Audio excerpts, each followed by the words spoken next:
Fala galerinha da Fé com Destino, tudo bom com vocês? Bom dia, boa tarde, boa noite. Aqui quem fala é o Caio. Hoje eu tô aqui para falar sobre 8 coisas que afastam de Deus, né? E como fugir dela.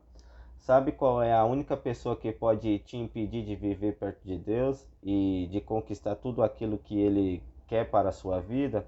É você mesmo, galera. Não é aquela pessoa que faz questão de ser uma pedra no seu sapato. Não é o patrão que não te dá oportunidade, nem mesmo os coisas ruins, digamos assim, né? Que seria o diabo. Quando nós temos o desejo genuíno de nos aproximar de Deus, nada nem ninguém pode nos afastar dele. Apesar disso, existem algumas atitudes erradas que nós podemos ter e que nos afasta de Deus, né, e da sua vontade para nós. Evite os seguintes comportamentos que, se você quer ficar bem perto de Deus. O primeiro de tudo, galera, é a gente não ter preguiça, né? Deus é um Deus de ação e por isso ele se alegra quando vê que damos passos de fé e estamos prontos para agir. A Bíblia fala claramente contra a preguiça e o mal que ela pode causar nas nossas vidas, né? A preguiça não prejudica apenas o nosso desenvolvimento pessoal e financeiro, mas também pode ser fatal para a nossa vida espiritual. Por exemplo, a preguiça pode nos impedir de orar, de ler a Bíblia, o que nos deixa frio espiritualmente, ou seja, mais distante de Deus. Faça um esforço, estabeleça um plano e separe um tempo para poder orar, para poder ler a palavra.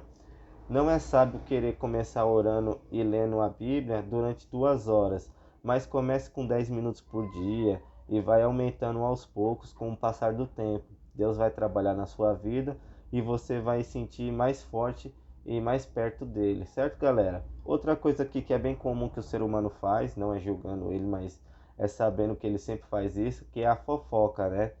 A fofoca é falar sobre aspecto da vida de outras pessoas, né? Pode ser revelado segredos de alguém ou até mesmo inventar histórias sobre a pessoa, né? Essa atitude normalmente causa discórdia e desunião entre as pessoas e por isso é um pecado perante Deus. Por esse motivo, a Bíblia nos diverte a não fofocar e evitar os fofoqueiros para que a gente não seja contaminado por eles. Certo, galera? O próximo que eu tenho a falar aqui é sobre a inveja, né? A inveja, ela é uma das obras da carne que são descritas em Galatas, né? E o que significa que é um pecado que devemos eliminar de nossas vidas, né? Se queremos viver perto de Deus. Ter inveja de alguém é querer ter algo que não é nosso. E isso muitas vezes causa um sentimento de desgosto quando alguém é bem sucedido em determinada área de nossa vida, né? Um dos segredos da felicidade e a melhor forma para combater a inveja é um contentamento. Devemos dar graças a Deus em todas as circunstâncias e não cobiçar as coisas dos outros. Isso não significa que você não deve lutar por melhoras, né? Melhores condições de vida, mas que você tem que aprender a glorificar a Deus, mesmo quando as coisas não correm do jeito que gostaríamos. Certo, galera? Outro ponto que tem aqui é sobre o egoísmo. Alguém já disse: o mundo não gira à sua volta? Se a resposta é sim, provavelmente você estava tendo um comportamento egoísta. O egoísmo faz com que pensamos apenas em nós mesmos, né? Em nós próprios. E não nos preocupamos com aqueles que está em nossa vida, né? Estão em nossas voltas. O oposto do egoísmo é altruísmo, né? Altruísmo. E Jesus é o maior exemplo de altruísta e que podemos ter. Ele não pensou nele, né, somente nele próprio, mas pensou em cada um de nós, tendo ido até a cruz, onde morreu pelos nossos pecados, né, reconciliando com Deus todos os que acreditam no seu sacrifício, né. A Bíblia nos conforta a amar aos outros, nos confronta, aliás, como amar aos outros e a nós mesmos, né, e considerar os outros superiores a nós.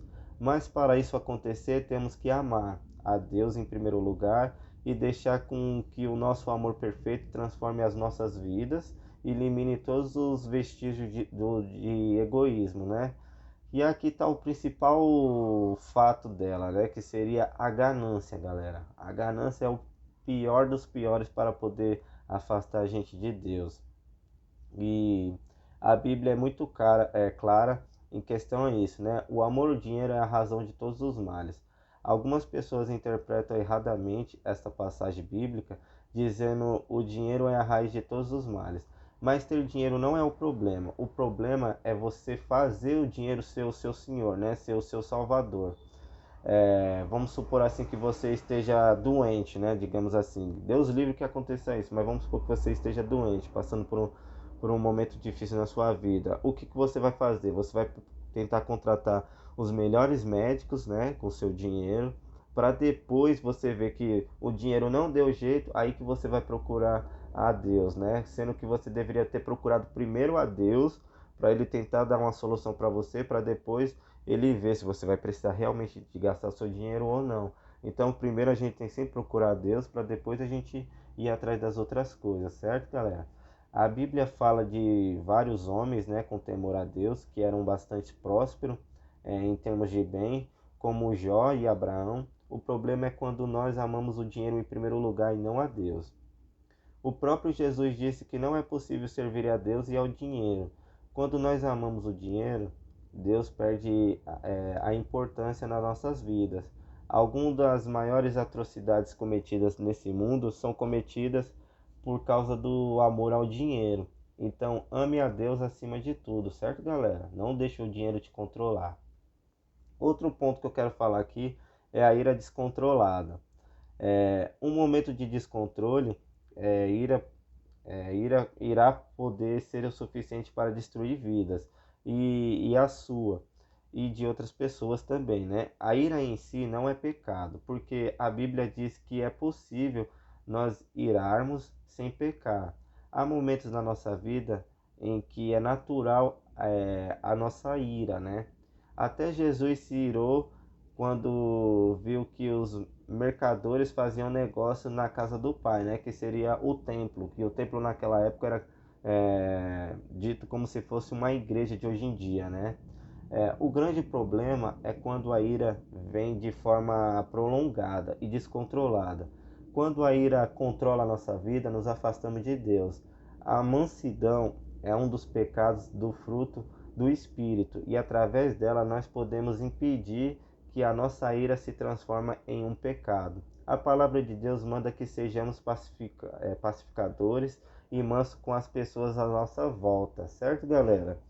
E aqui eu tenho para falar por último, né, que eu já fiz um vídeo sobre isso também, que é a imoralidade sexual. O nosso corpo é o templo do Espírito Santo, né? E quando praticamos algum tipo de imoralidade sexual, estamos praticando contra o nosso próprio corpo, né? Profanando a moradia do Espírito Santo e causando uma separação em relação a Deus. A imoralidade sexual consiste em pecados sexuais. O sexo não é uma coisa má. Foi criado por Deus para ser vivido, né, entre duas pessoas casadas. Por ser o criador da sexualidade, Deus determina de maneira correta a ser praticado qualquer atividade sexual, e o que é atividade sexual fora do casamento, como a traição, é considerado como um pecado. Certo, galera? E agora eu vou falar a oitava e última, galera, que seria a idolatria. Muitas pessoas não entendem o conceito da idolatria, né? Dizendo que idolatria é apenas o ato de adorar alguma imagem ou outro Deus, né? Mas a verdade é que idolatria pode ser algo bem mais sutil e por isso é mais perigoso idolatria. Idolatria é colocar alguma coisa ou alguma pessoa no lugar de Deus, né? Um ídolo não necessariamente é uma estátua, pode ser o seu pai, mãe, filho, esposa, marido, tudo, né? Qualquer pessoa que assume a importância que só Deus merece ter está originando a idolatria em nossas vidas, né? Podemos não nos curvar fisicamente perante outros deuses ou estátua, mas muitas vezes colocamos a nossa esperança e a nossa confiança em coisas que não são de Deus, como a estabilidade financeira ou mesmo a família, né? Deus não divide a sua glória com ninguém, por isso coloque Deus sempre em primeiro lugar, né? E Ele acrescentará todo o resto que você precisar, né? Não devemos adorar imagens, não devemos adorar nada que não venha de Deus, certo, galera? Na Bíblia está escrito que a gente não deve adorar imagem ou colocar nossa fé em algum outro tipo de coisa que você ache que seja Deus, né? Então, galera, espero que vocês tenham entendido. É isso por enquanto. Em breve vou trazer mais vídeos. E é isso, galera. Um forte abraço. Fique com Deus e até a próxima.